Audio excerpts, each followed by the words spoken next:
இங்க இருக்கிற கிளைமேட்டுக்கு ஒரு வேலை கூட செய்ய முடியல. பட் பண்டிகைன்னு வந்துட்டாலே கிளீனிங்கில இறங்கி தானே ஆகணும். அதால எப்படியோ கிளீனிங் வேலை முடிச்சாச்சு. துவைக்கிற வேலையும் துவைச்சாச்சு. கடைசி டாஸ்க்கு அது துவைச்சு போட்டதெல்லாம் காஞ்சதுக்கப்புறம் மறுபடியும் எடுத்து அந்தந்த இடத்துல செட் பண்ணுறது தான் பெரிய டாஸ்க்கே இருக்கிறதுல.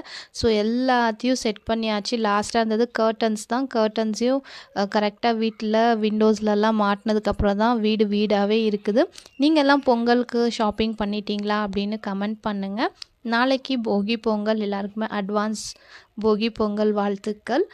நாங்கள் வந்து குவார்ட்டர்ஸில் இருக்கிறதுனால இங்கே போகி எல்லாம் காலையில் செய்ய மாட்டாங்க, ஈவினிங்கில் தான் செய்வாங்க. ஏன்னா நார்த் இந்தியன்ஸ் நிறைய இருக்கிறதால லோடி பண்டிகை அப்படின்னு சொல்லுவாங்க. அது எப்படி செலிப்ரேட் பண்ணுவாங்க அப்படின்ற வீடியோ வந்து நான் உங்களுக்கு நாளைக்கு அப்டேட் பண்ணுறேன். எல்லாருக்கும் ஒன்ஸ் அகெயின் ஹாப்பி பொங்கல் அட்வான்ஸாக சொல்லிக்கிறேன். இந்த வீடியோ உங்களுக்கு பிடிச்சிருந்துச்சின்னா என்னோடய சேனலை சப்ஸ்கிரைப் பண்ணி எனக்கு சப்போர்ட் பண்ணுங்கள். இது எனக்கு ஒரு மோட்டிவேஷனாக இருக்கும்.